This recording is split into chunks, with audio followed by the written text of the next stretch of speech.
बहुत समय पहले की बात है।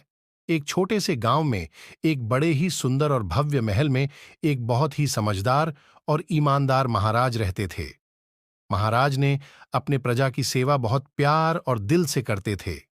एक दिन महाराज अपने महल के पुस्तकालय में गए। उन्होंने वह एक बहुत पुरानी और अजीब पुस्तक देखी। उन्होंने अपने मंत्री को बुलाया और उससे पूछा, ये इतनी पुरानी पुस्तक यहां कैसे आई और ये किसकी है? मंत्री ने उत्तर दिया, महाराज, ये तो एक बहुत पुरानी पुस्तक दिखाई देती है। लगता है ये बहुत खास पुस्तक है। महाराज ने इस अद्भुत शक्ति को देखकर इसे अपने राज्य की सेवा में लगाने का फैसला किया। उन्होंने इस पुस्तक को अपने सबसे विशेष कार्यों को करने में शामिल किया और प्रजा की भलाई। जल्द ही यह अद्भुत पुस्तक लोगों का ध्यान और आकर्षण का केंद्र बन गई। एक दिन गांव के एक गरीब लड़के रामू ने महाराज से इस पुस्तक को देने की विनती की और महाराज को बताया कि वह पुस्तक उसके दादाजी की है, जिसे उन्होंने अपनी सिद्धियों से हासिल किया था।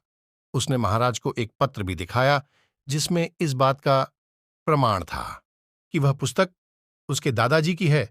महाराज ने रामू को वह जादुई पुस्तक दे दी और कहा, ध्यान से इसका इस्तेमाल करना, जो भी आप लिखेंगे वह सच हो जाएगा।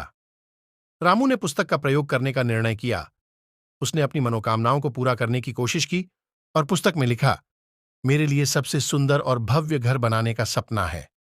अचानक उसके सामने एक भव्य घर बन गया। रामू को इस आश्चर्यजनक शक्ति पर विश्वास नहीं हो रहा था। वह उसे और भी कामों में इस्तेमाल करने का निर्णय लिया। उसने सोचा, मैं इस जादुई पुस्तक का इस्तेमाल लोगों की भलाई के लिए करूंगा। एक दिन गांव में भयानक डाकुओं का हमला हुआ। वे महाराज के महल पर हमला करने आ रहे थे। महाराज के अलावा रामू भी महल में था। और भी बहुत से सेवक, बच्चे और बूढ़े थे। रामू ने भयानक हमले से बचाव के लिए तत्परता से पुस्तक में लिखा, हम सबकी सुरक्षा के लिए तत्परता से समस्या का हल निकालो।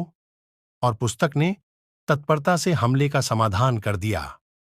महाराज ने इस अद्भुत घटना को देखकर रामू को सम्मानित किया और उसे अपने सबसे विशेष सलाहकार बनाया, क्योंकि उसने अपनी समझदारी का प्रदर्शन किया और जादुई पुस्तक का सही इस्तेमाल किया। रामू ने सबको सिखाया कि इस शक्ति का इस्तेमाल सिर्फ भलाई के लिए करना चाहिए और समस्याओं का समाधान करना ही सच्चे इंसान की पहचान है।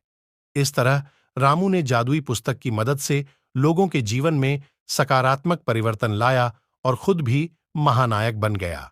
सहायता और साझेदारी का महत्व। रामू ने जादुई पुस्तक की शक्ति को पहचाना और इसे समाज के भले के लिए प्रयोग किया। हमें इससे यह सीख मिलती है कि हमें दूसरों की मदद करनी चाहिए और साथ मिलकर समस्याओं का समाधान करना चाहिए।